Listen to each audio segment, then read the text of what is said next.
Probably you saw in your ad account different bid strategies like lowest cost, highest value, bid cap, cost cap, etc. And you don't know which one to choose and which one delivers the best results. I am going to tell you about each one and how and when to use them. Also, before we start, make sure you subscribe to my channel and you like this video because that helps the algorithms to push my video further. The first type of bid strategy is set by default, and that is lowest cost or highest value. And I'm going to say that in the vast majority of the time you want to use this bid strategy, especially if you have a new brand account or even if you have some campaigns that are running right now. 99% of our campaigns have to be this type of bid strategy. Facebook says that with the lowest cost they are going to get you the most volume for the lowest cost with your budget. Well, who doesn't want that? That's exactly what every brand and every advertiser is looking for. And the reality is that with this bid strategy, you can get the best results. But you have to consider some other aspects of your campaigns, such as your creative, your copy, your offer, and even your product. It's not like setting this bid strategy and running some cheesy ads and you instantly get some results.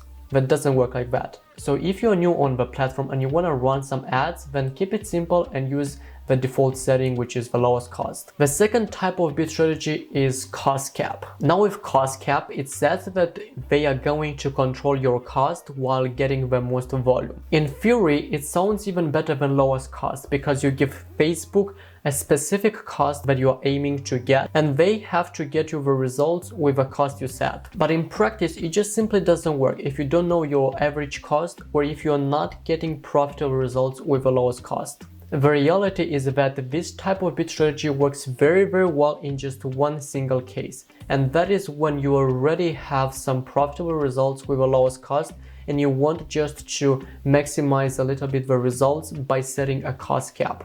So if you want to use a cost cap, make sure that in your ad account you have at least 2x return on ad spend. That's the only scenario I would recommend using cost cap. Until then, just stick to the lowest cost and test more creatives and offers to maximize your results, and afterwards you will be able to use the cost cap. Also, a common mistake that I see in many ad accounts is that people set their cost cap higher than their ad budget for that particular campaign. For instance, if you have a cost cap of $20, then make sure that your ad budget is higher than 20, ideally 2x or 3x of your cost cap for better performance. Another thing is to set your cost cap a little bit higher than the cost you're aiming for. Even if, let's say, your average cost is $20, then don't set your cost cap of $20 because that is gonna be very difficult for Facebook to find your ideal customer. Instead, the best practice is to have plus 20% of your average cost. So if $20, that means 24. If it's 30, then 36, and so on. The next campaign bid strategy is minimum ROAS, minimum return on ad spend. It's very similar to cost cap, but instead of setting the minimum cost you wanna aim for, you need to set the minimum return that you want to get from that particular campaign. And again, the same principle can be applied to this type of bid strategy. Set a realistic return on ad spend and make sure that you are already getting some results with the lowest cost. Also, we need to consider that at the ad set level, we need to use the value optimization instead of conversions. Basically, you target affluent buyers. This optimization is not for every business though, and you cannot use that until and unless your business account is verified where your ad account profile has spent thousands of dollars. If you want me to record a video about that, let me know in the comments below. After that, we have the last bid strategy, which is Bitcap. From my point of view, I think this is more an advanced strategy. Basically, when each ad is going live, it starts participating in a bid auction. Imagine your ad in a huge place with a lot of other ads from your competitors that need to fight against each other in order to be shown on a user's feed. So you're competing with other brands and competitors that wanna get your customer and kick your ass. I think sometimes we forget about that, but it's true, and the business that comes up with a better strategy and with a better branding wins the auction. Now with lowest cost that I talked at the beginning of this video, you allow Facebook to choose which bid to use for the budget you set. And frankly, they are doing a great job. On the other hand, with Bitcap, you control manually your bid in each auction. And to know which bid cap works best for you, you need to test a lot. Just in one single campaign, you need to have like 5 to 10 ad sets using the same creatives and the same copies, but different bid caps, because you want to test in isolation to find that sweet spot. This actually will be very costly at the beginning, but in the long run, if you find that, is gonna be the most profitable campaign for you. Now, to properly test a campaign with this type of bid strategy, the budget you set has a big impact. It should be set in this way. Your first ad set will have a budget that is equal with your average order value.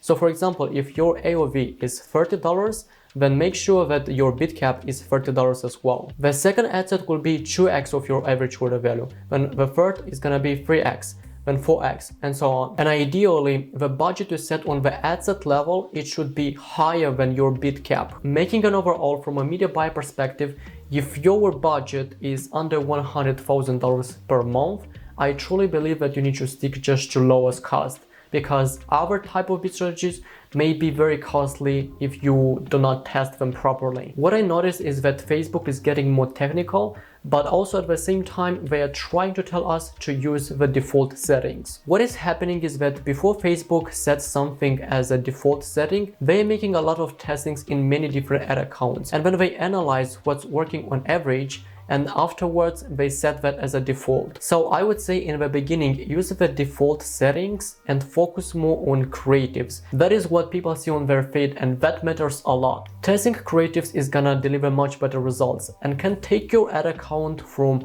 unprofitable results to very profitable campaigns. And don't even try testing different bid strategies thinking that it's gonna solve your low return on spend.